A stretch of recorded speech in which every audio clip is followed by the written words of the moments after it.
Hello there, thank you for joining me. This week we're going to talk about goldfish.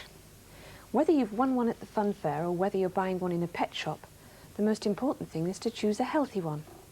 The best way to do this is to have a really close look at them as they're swimming round. We've got them here in the polythene bag that you bring them from the pet shop, and the way to see if the fish is really healthy is to check. On his back he's got a fin. It's a triangular shaped fin and it's called a dorsal fin. If this fin is standing straight upright and the fish is swimming up and down and he hasn't got any fluffy white bits on him and he doesn't look dirty in any way, then he's quite a healthy fish. And of course, the smaller the fish you choose, the smaller the aquarium you need, so it's a lot cheaper overall. Now, when you bring your fish home, you bring them in the polythene bag. Don't put them straight in the water. Here you can see we've got these fish floating, and what happens is, when you bring the fish in from outside, the water's really cold, and your tank that you've already got set up in the house, the water could be quite warm, and it'll give the fish a terrible shock going from cold to warm water. So if you let the bag float in the water for a while, the water temperatures will become the same in the bag and in the tank, and then we can make a hole in the side and we can let the fish out and let them have a good swim round. Because actually they don't like being in this small polythene bag at all. So, about setting up a tank. You may be tempted to buy a goldfish bowl, but really they're not very good for your fish at all. So the best thing to do is buy the biggest tank you can afford. I've got one here ready to show you how to set it up. This is quite a small tank, but it's big enough for 2 fish. If you put more than 2 in here, you'll probably end up with quite ill fish in no time at all. So the best thing is to have 2 healthy ones than lots and lots that don't live very long. So you set up the tank like this. We've got some gravel in here and some plants. These are real water plants, not plastic plants, because they're not very good at all. And this is what we do.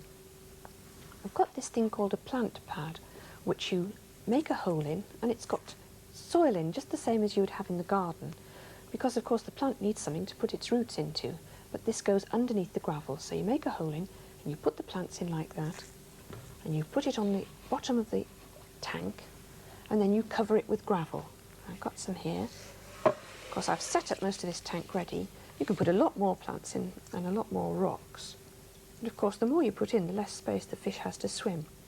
So there, we've got it set up. Now, if you can see, we've got gravel very low at the front and high at the back. And this way, if the tank gets dirty at all the dirt will fall down to the front, and you can take a thing called a siphon tube, and this goes along the front, and you can siphon up all the dirt, just like your mummy does the vacuum cleaning. So we've got the tank set up with the gravel, we've got the rocks in and we've got the plants in, but we need to put the water in. If we just got a jug and poured the water in over the top, everything would be in a terrible mess. So the trick is, we get a piece of newspaper and we put it on top of the plants and the gravel, and we put a hole in it, like that, and then we get a jug and pour the water slowly onto the newspaper.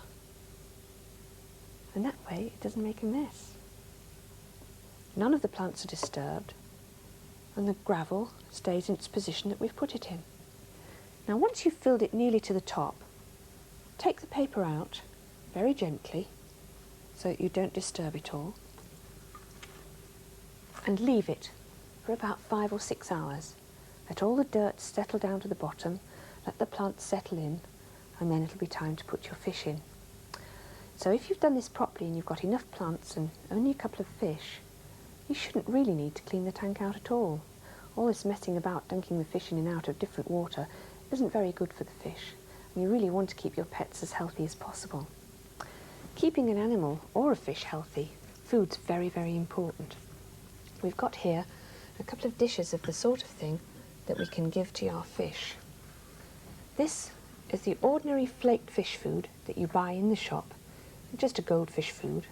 I think the flake kind is much better than the flaky kind. This is sort of flat pieces rather than round pieces, and they float on the top of the water. Now the biggest mistake we make is to give fish far too much to eat, and this is why we have dirty goldfish tanks and fish that become ill very quickly. If you've got 2 fish and you've set up the tank that I've just shown you, the most food you need to give them is that. Every other day, Not even every day. That's quite enough. I know it doesn't look a lot, but fish are very small and they don't eat an awful lot. And if you give them more than that, you're going to end up with lots of trouble in your tank. That's not the only kind of fish food. Got another kind here. This is called tubifex worm, and actually it is a little worm, but it's dried up and it's made into little cubes. And we put them in the water and stick them on the side of the glass.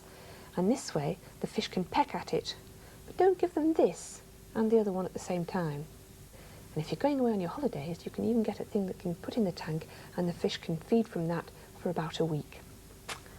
So don't forget, don't overfeed, and keep your fish as happy and healthy as possible.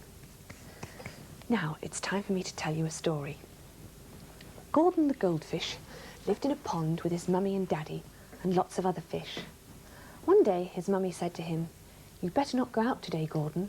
There's a boy on the bank and he's trying to catch fish in his net." "Why?" asked Gordon. "Well," said his mummy, "I do hear tell that little boys like to catch fish and take them home in jam jars. Then they put them in big glass bowls in their sitting rooms, and all the humans watch the fish. It's a very dull life for a fish.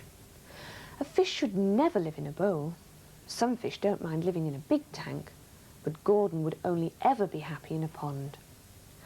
"Oh, no one can catch me in a net," said Gordon. "Why, I'm the fastest dodger in the pond. I won the prize at dodging in the sports last year. Don't you remember?" Gordon stayed in the green cave under the water where he lived for about half an hour. Then he peeped out to see if the boy was still there. He could just see him. He had the net in the water, but didn't seem to be catching any fish. Gordon slipped out of the cave. He wanted to have a look at the net, because he'd never seen one before.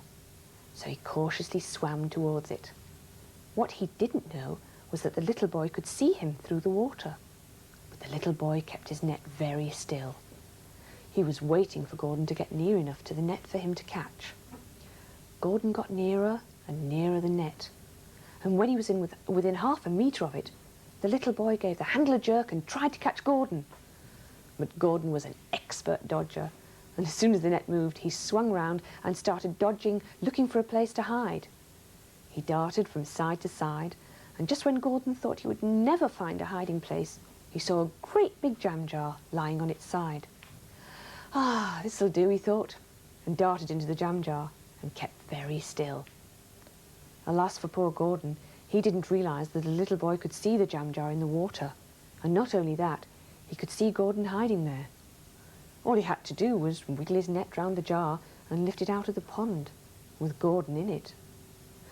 Poor Gordon. He swam round and round the jar, shouting for help, but of course it was no use.